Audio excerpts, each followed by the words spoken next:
G'day, mate.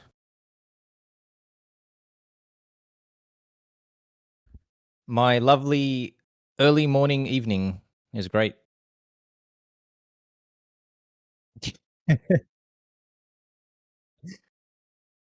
Different side of the planet, but close enough. Mate, doing all right.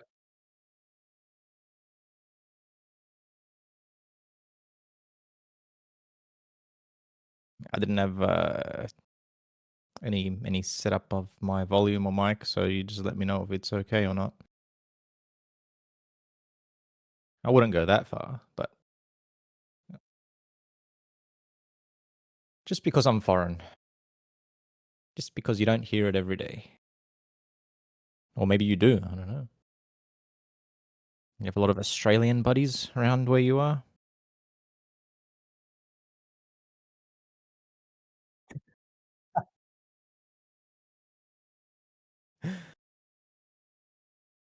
You have an Australian Terrier, Australian cattle dog. Twas the first dog I owned. Was very energetic and rowdy.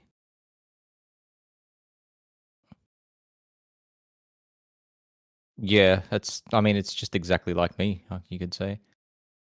It's the dog version of myself.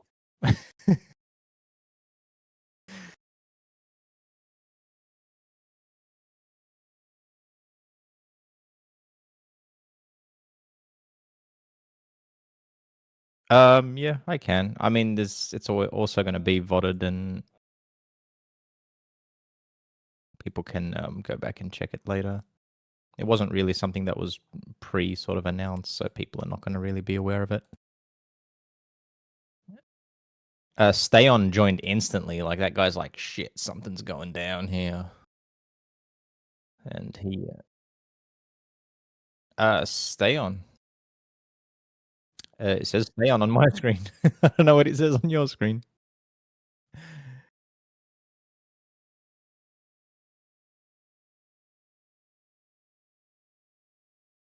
If it was Ansi, he would probably find his way in for the chat as well.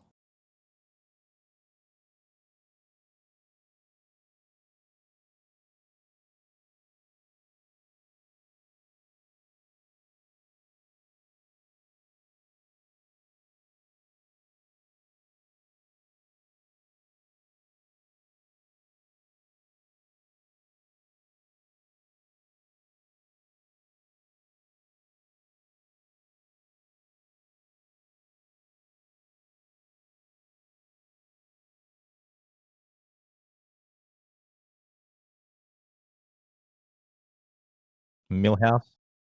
Yeah, I think HDBL is going to have like an ongoing history of which team's going to be the Millhouse team. So they did themselves good putting themselves in the history book in the first season of HDBL.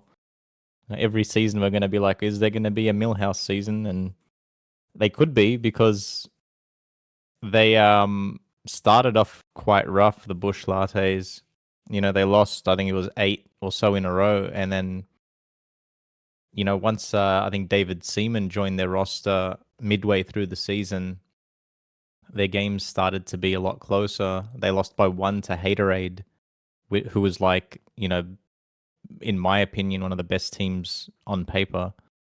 And then they won their next 2 after that. So, instant impact David Seaman, you could say. Whatever shenanigans that he was pulling at the start of the season was probably leading up to some sort of swing in on the chandelier and save Steve Whitmer's team halfway through the season. And they've done well. They lost to Haterade by 1 with David Seaman. Then they won their next 2 games. And then they lost to Stiff Slashes also by 1. Yeah, and so like that's like a massive difference if you look at the games before the versus Haterade loss. They're losing by 7 to 10 goals per. It's crazy the difference. Their lowest loss before that was just a forfeit, which they probably should have taken more often. But then David Seaman joined and just gave him a bit of a spark. Nobody really knows what he's going to do on the ice. He just kind of flies around in his own type of syndrome, but it's worked for them.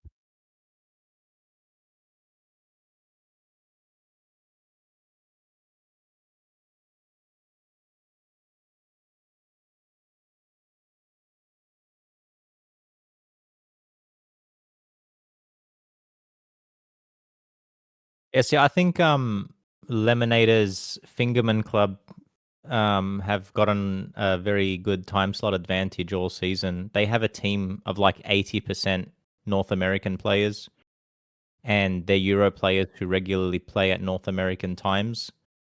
And they just like got the time slot lottery, I guess, throughout the season. You know, that who do they got chaotic really. That is that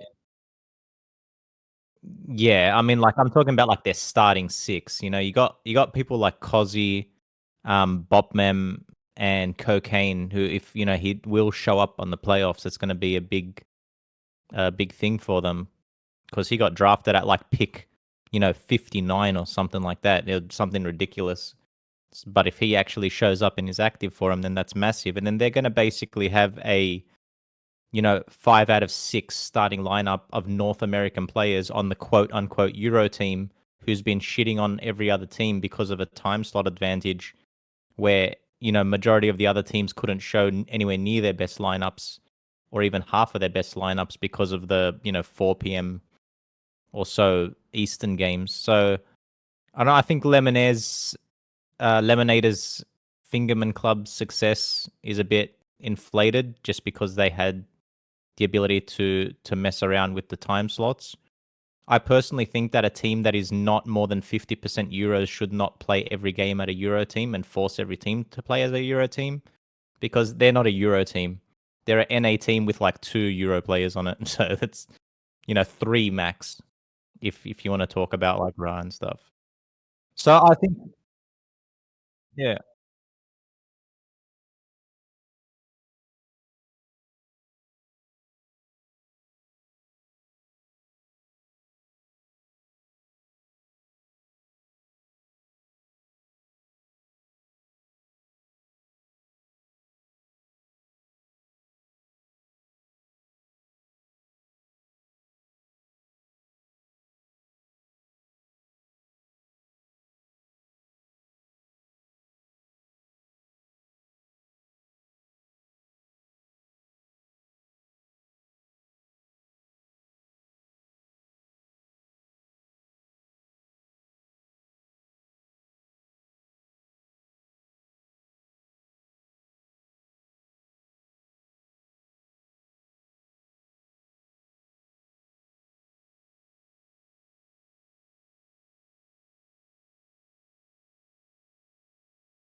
Yeah, I never, intended that there was malice towards it. It's just, people that are using whatever open doors the rules are allowing them to their advantage.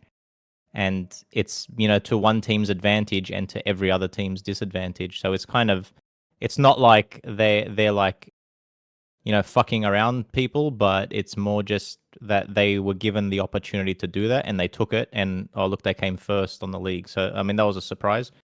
But that's why, like, going by that, I think that the Bush Lattes do have a good, strong starting lineup, and they just haven't really performed throughout the season.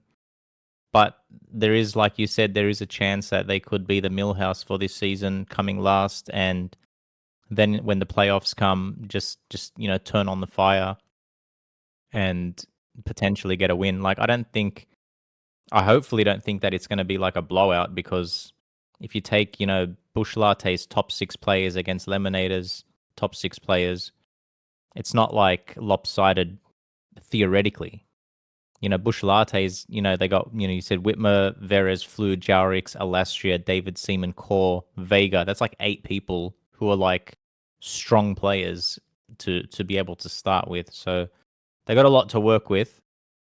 And, Lemonaders are just, I think, just having Linux and, potentially above average lineup around Linux always is going to have a chance.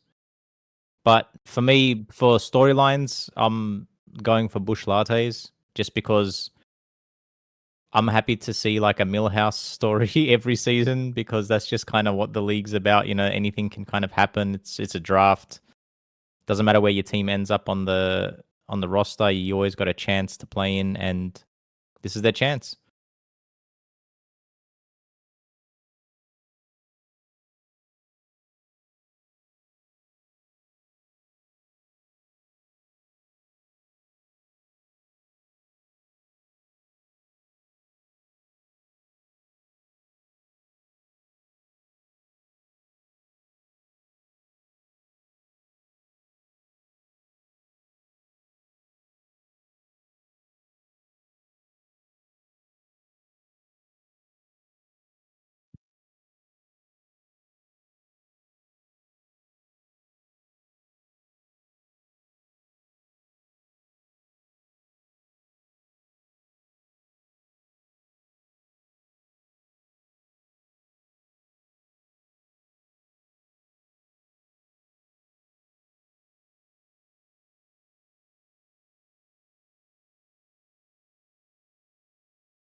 Yeah, like you said, it almost ended up being Rackers and Haterade, and I think Rackers versus Haterade would have been like the premier opening round of playoffs for Beer League. Like I think both of those teams have a really strong chance of winning the whole thing, and if they faced off each other in the first round, I think that would have been like an early final series for everybody to watch because they're both like very strong contenders. They both have very strong lineups.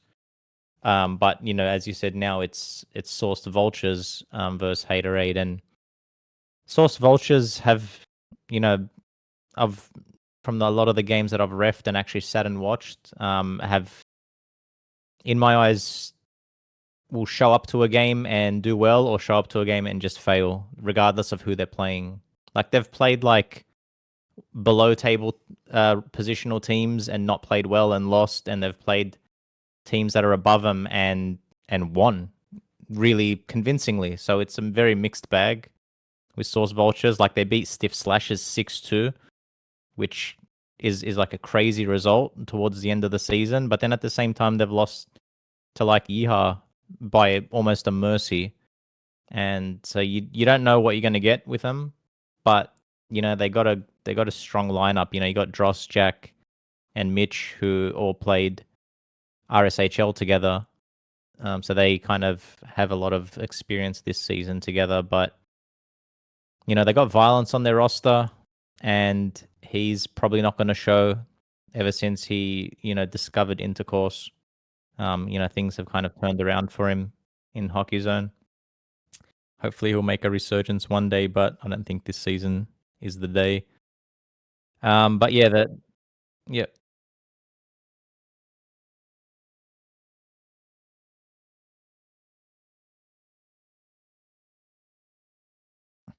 Yeah, that's what I liked about this kind of draft season from the beginning is I think the draft kind of unfolded very well and kind of kept a good balance across the teams.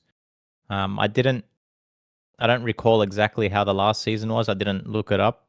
But just going by the rosters that unfolded through this season's draft, and if you try to be like, okay, what's every team's top 6 and 7 players, you have a very very even sort of competitive ground through every team, regardless of like where the team ended up in the season, because we do know that a lot of the teams played their, pick 8, pick 9, pick 10s, and in Haterade's case, pick 100 with Yoast throughout the season. So that kind of put the standings on a bit of a shake. But it's the teams are very balanced in the top 6, top 7, and it's the same with Source Vultures.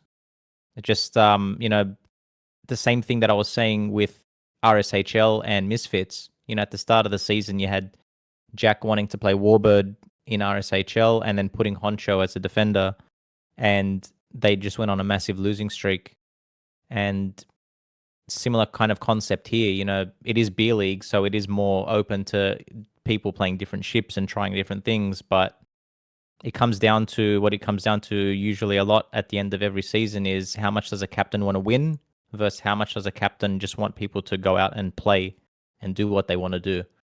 And that's going to be very telling in Source Vultures, I think, because they have some of the best players in specific positions who are not playing those positions. And if they choose to do that, I think they have a very good chance of moving on to the next round. If they don't, then obviously that chance is going to dwindle a bit. But if they want to do it to have fun, do it to have fun.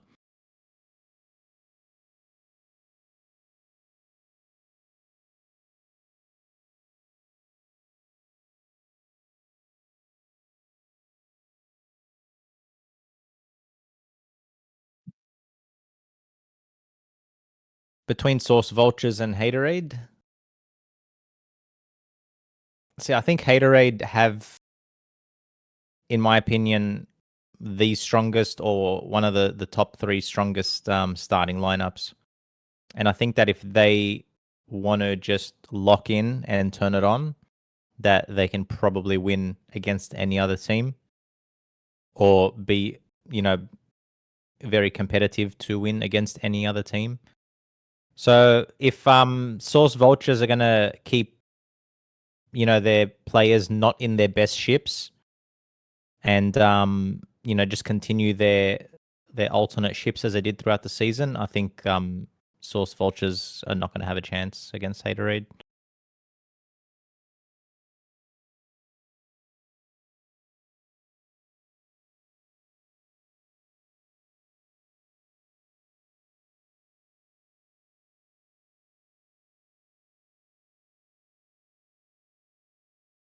Yeah, Source Vultures did win in week 3 against Haterade 7-3. So they did have a convincing. Yeah, exactly. 7-3 and then 3-2. So like they did beat Haterade on both of their splits. So, but just going by the roster, I think that if Haterade put in their 100% and Source Vultures continue with the lineups that they have been going, it's probably going to be a tough night for Source Vultures.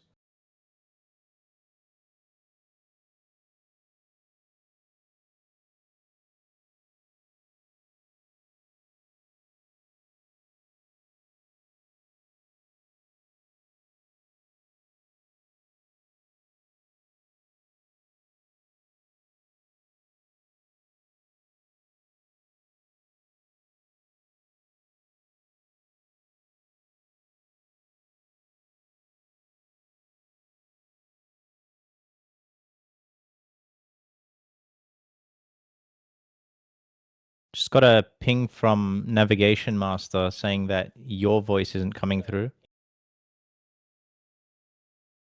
Your voice is not coming through at all on Twitch. I just checked it there.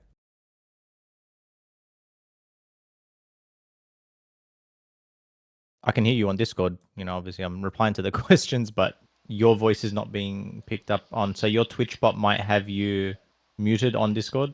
How about now? I think I fixed it.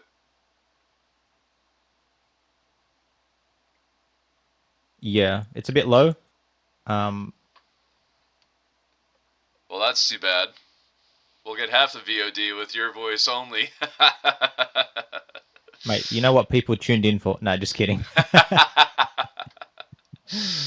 All right, well, we'll go through all of it at the very end again real quick, just like kind of a quick rundown of what we already talked about now that my voice is being recorded on the Twitch stream. Sorry about that, folks. So yeah, this matchup is Rack as Wreckers versus Yeehaw. I don't remember how the split went this season, but let's take a look at that first of all. So Yeehaw, we lost to Yeehaw by a goal. Close game there. and then we nearly mercied them the next time we played. So looking at the rosters, this is the one that stands out to me, is that the starting goalie for us is unfortunately vanished again. But after Kangol was axed from the cold ones, captains Raka and Zanez picked up Big Kangol as our backup goaltender. So the goalie matchup on that one, you have to give the nod to Anno with the experience, but Kangol has been putting in the work and has improved very quickly over the course of the last 3-4 weeks. Yeah, you got to factor in as well that Kangol has almost played 3 leagues this season. He's had time in MSHL, B League, and if I recall, he did get some time in RSHL, and he's just been very active and been wanting to improve and wanting to learn and putting time into the game, and that's just what you want to see from a player that has not had many years, active years in Hockey Zone, to somebody just putting in the time and just showing up every game and doing their best. Yeah, and And I think I yeah, kind of if you didn't get Kangol there in the if Cold Ones didn't throw him out the window and you guys didn't pick him up, it probably would have been rough for you guys to have to try to use who's going to goalie. Is Raka going to goalie? Is Scuzzy going to goalie? What it would have been a bit of a rough go for you guys, but it worked out well. Yeah, Zenez and Sig would be the other 2 backups. But yeah, I agree with you on the Kangol front. He shows up, wants to play well, wants to learn. And I told him he doesn't even realize how much of a valuable commodity he's going to be in future seasons for even RSHL as he continues to improve. Yeah, because you're going to think now, like when the next B League draft begins, every captain is going to be effectively like fighting for him as a lower value, reliable and strong goalkeeper. I don't know. His obviously his values are going to change and the values are going to update before the next draft. But it's not going to be like a Linux or Boogeyman kind of value. It's still going to be a very cost efficient, active and reliable goalkeeper. So I think he's set himself up really well to be one of the hot commodities for the start of the next draft. Yeah, and And even what you said, RSHL too, to be honest. yeah, He's getting the minutes there too. and you said that Sig Smoke was the backup goalie. Like in my opinion, Sig Smoke's like the rookie defender of the season for this HDBL. Like I've watched a lot of the games when reffing a lot of the games, and Sig Smoke has impressed me more than anybody else in the defensive position, and he's just done it great. I don't know if it's because he's played a lot of goalie prior to that, so he's kind of familiar with where to be in defense, how to like cover a crease, how to cover a pass. But he's adapted very well to being a defender, and he's going to be another person that's hot on the draft list at a very low cost to be a starting defending player for a team. So you guys did like really well with Sig, and you guys obviously have a very strong offensive lineup. You got Raka, Zanaz, Randall, Scuzzy. You got a lot of firepower up front. What you guys were struggling with was a goalkeeper, and who could be the defender. And Sig Smoke, in my opinion, just stepped up. He's just done great. Yeah, I was the other defender, so I guess I didn't do so good. We got Lawn Dwarf here putting his hand up, wanting to tag into the discussion. That's your call, my man. This is your setup here. Yeah, absolutely. Why not?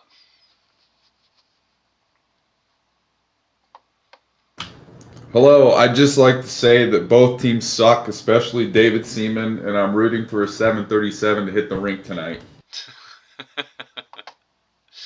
Damn. Fabulous Good. drop in. Yeah, we'll see you in the goal judge frequency there, Lawn Dwarf.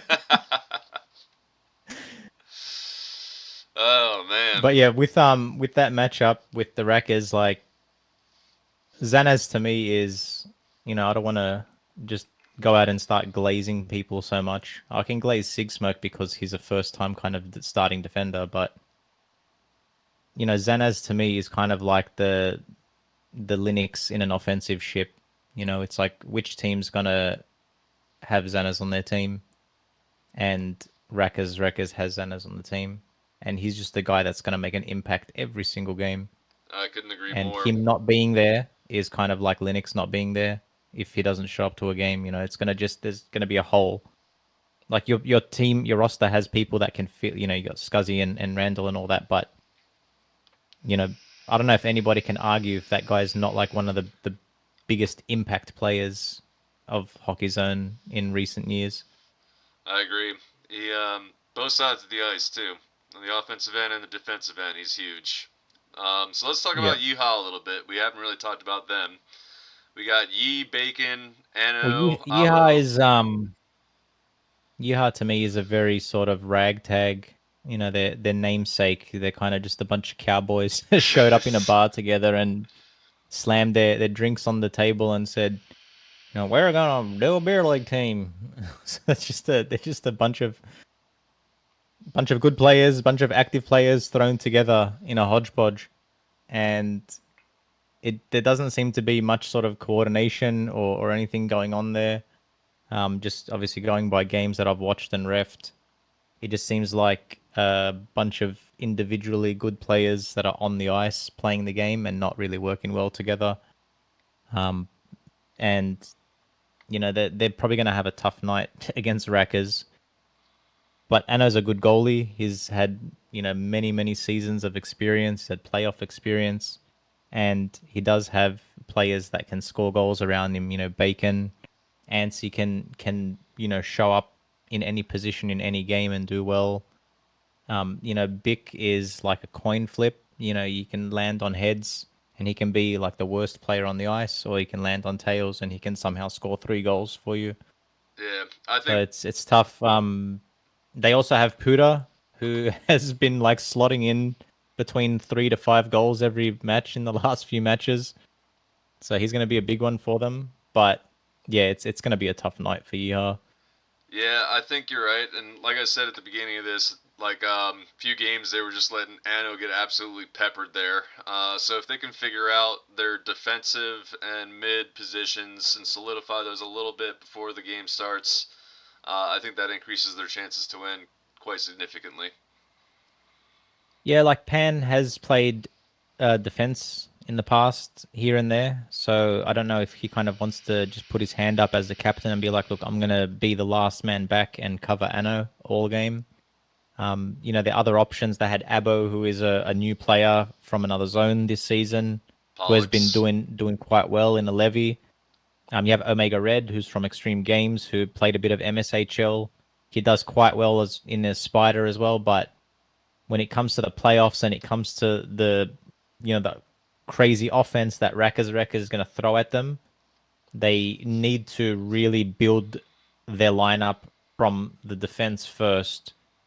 Even if they get like two people that are like two people full-time defenders, if Pan and Omega Red both say we're both going to stay back, then do it. But they just need to do something to stop.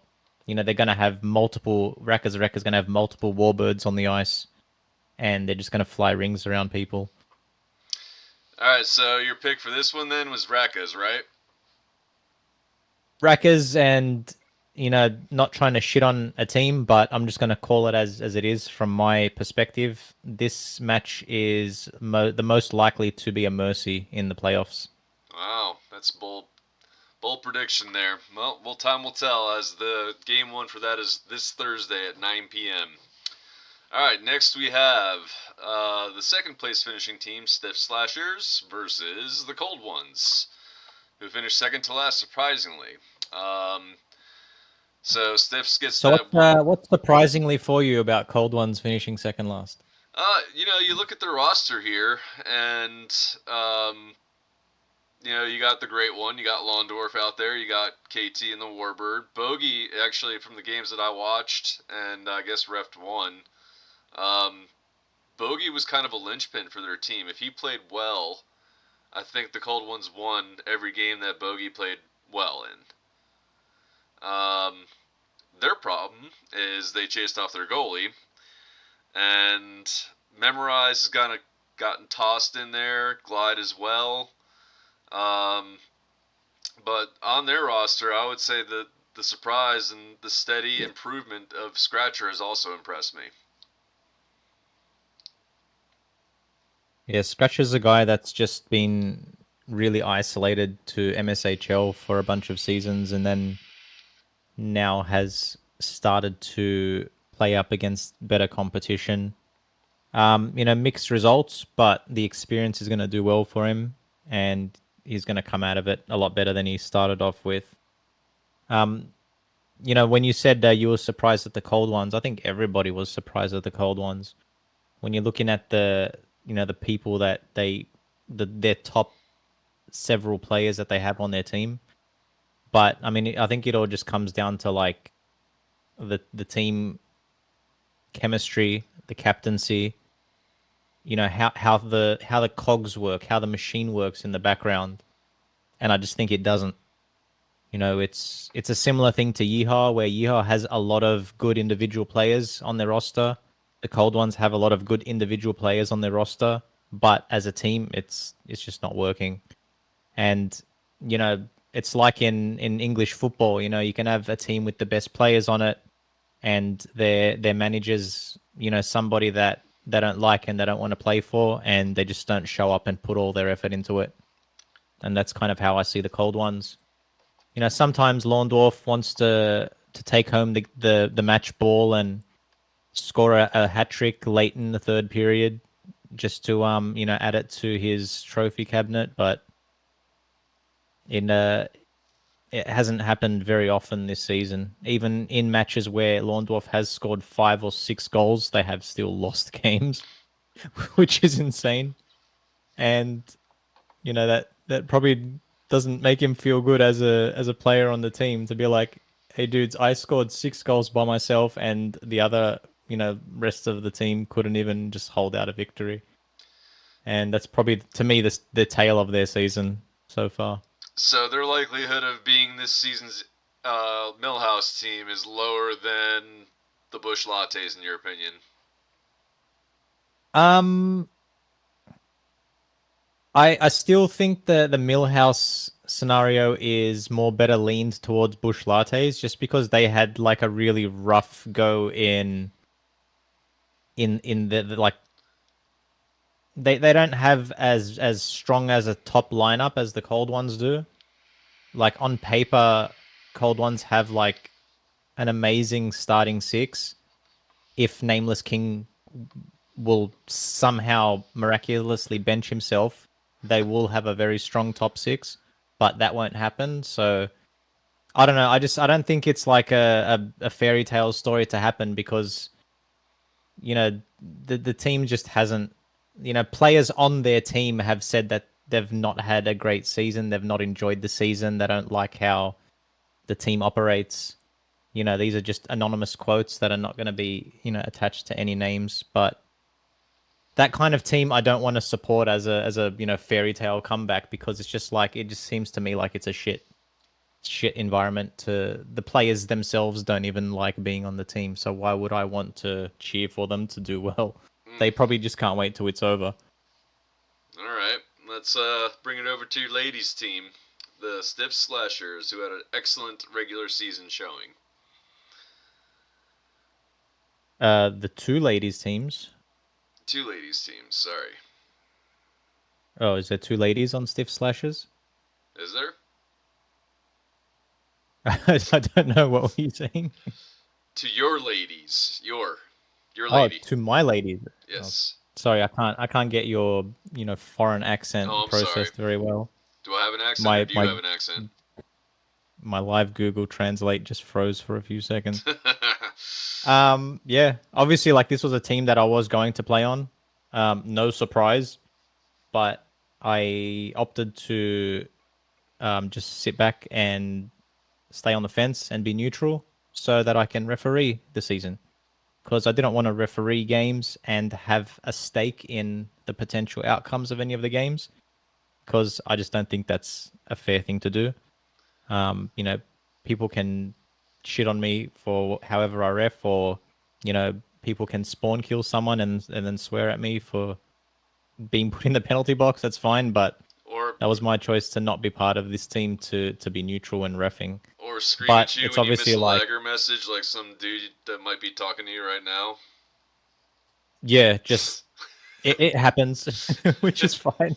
It's part of the referee shirt. Yeah. But yeah, no, going back to this team, like obviously it's a team that I would have been immediately gravitated towards, if I didn't somehow get drafted in the first 9 rounds. But they've done well.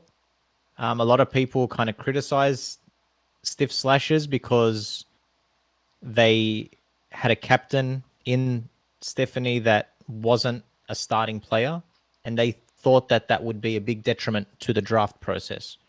You know, you got teams that have, Lemonaire and Raka and Zanaz and Whitmer and all these people as the captain, as the, pre-zero pick for the team. That's, this is going to be a guaranteed player on the draft because they're the captain.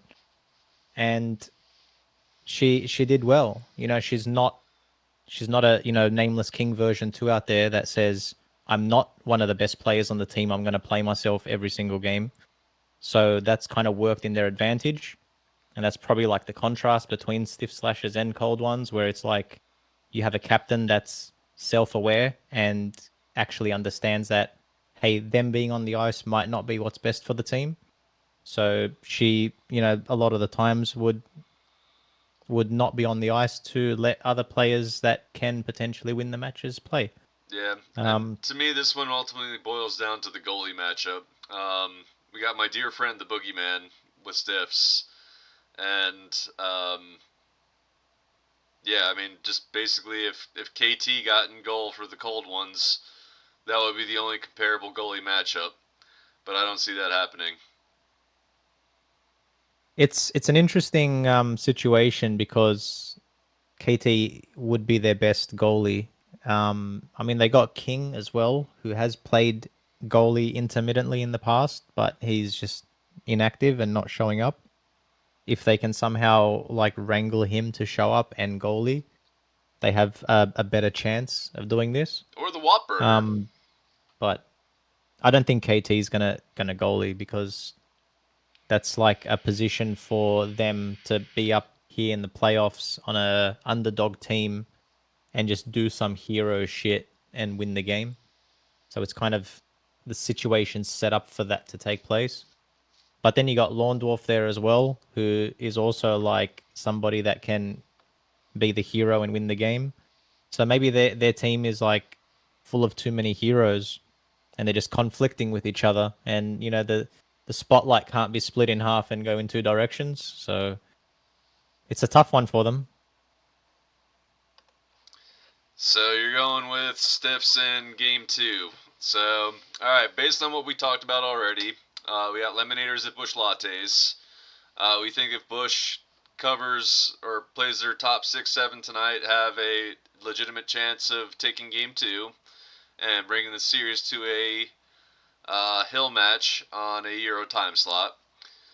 We were thinking, or you stated that Haterade is probably going to top Sauce Vultures, and that Wrecker is likely going to top the Yeehaw team, and Stiff Slashers will come out on top of the Cold Ones.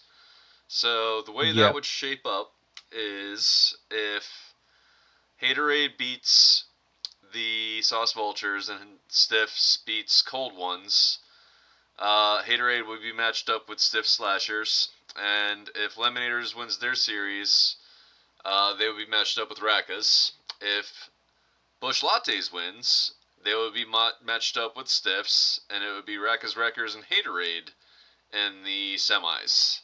How do you feel about those? Yes, as I said earlier in the breakdown, Wreckers versus Haterade would be like my grand final preview match. If Haterade and Wreckers were playing each other at any point before the final series, I think that'll kind of determine who has the best chance of winning the season, because they both just have a very, very powerful starting 6.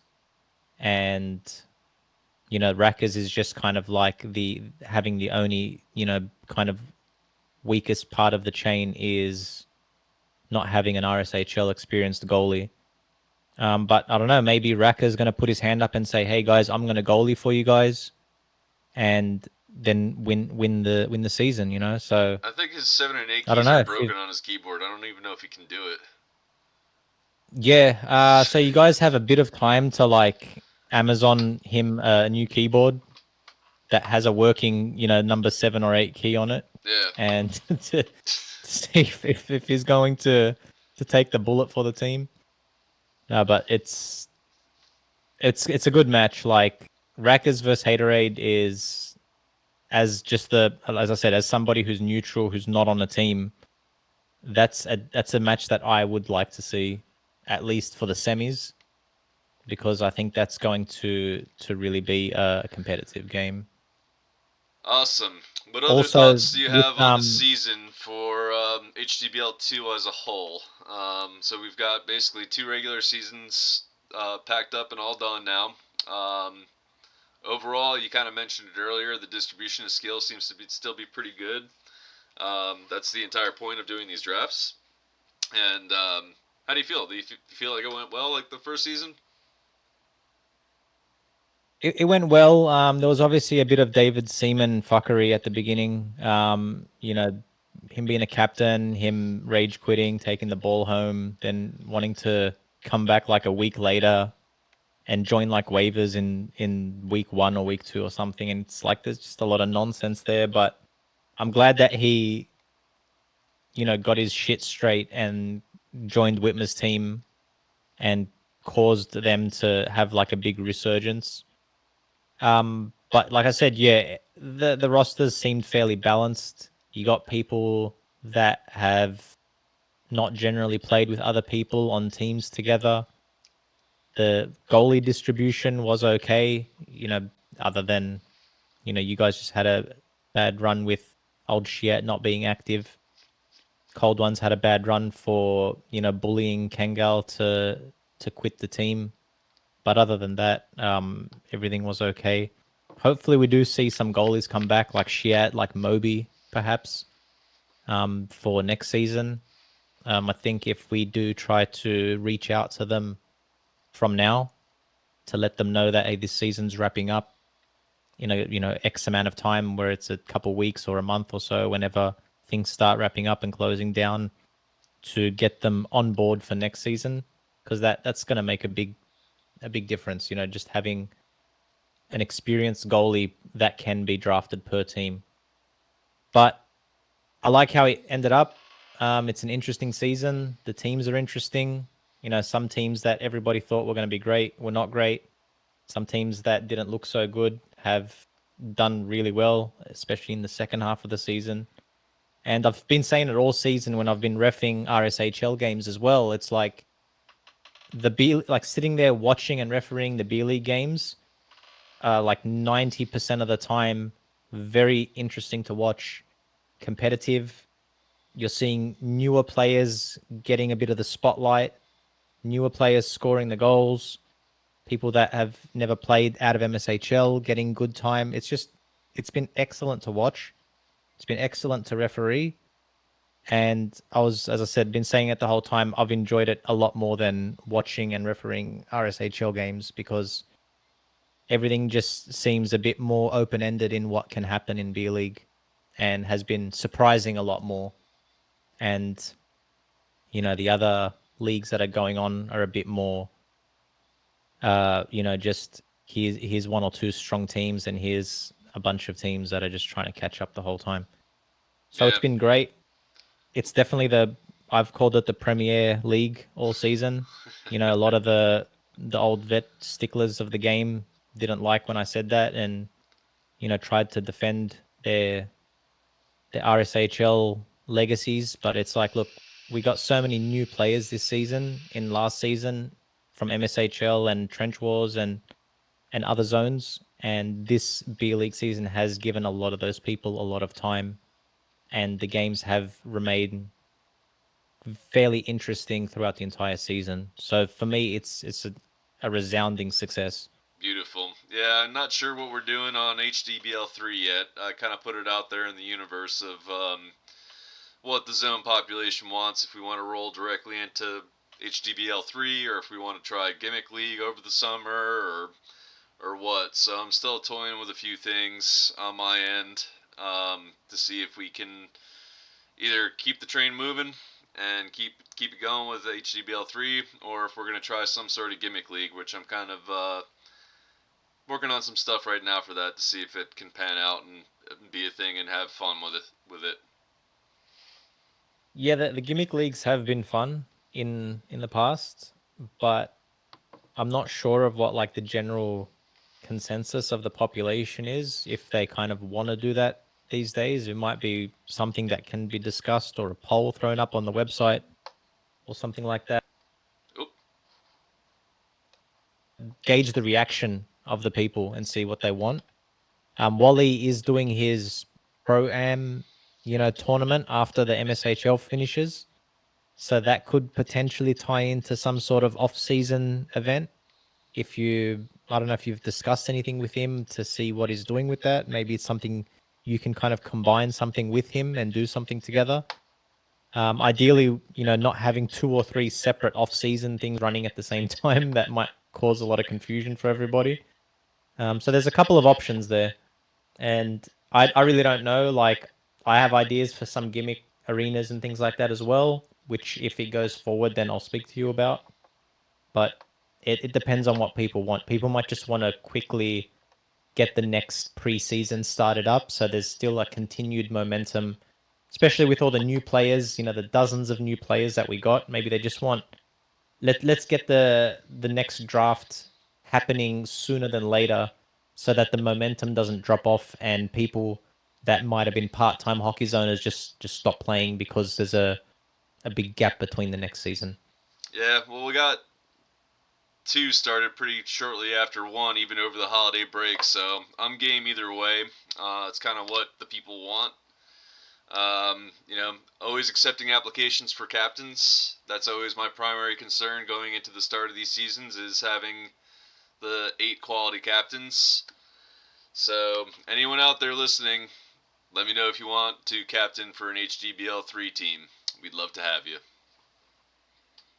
Yeah, the sooner this gets organized, the better. That will just allow the next preseason to start up quicker, and might have to vet out the applications a bit better than this current season, to not have any people that might drop landmines or cause any big dramas during the draft, preseason draft. So we might see if we might get some new players putting their hand up to be captain. A lot of people that might have captained this season MSHL that have only recently started Hockey Zone might be interested.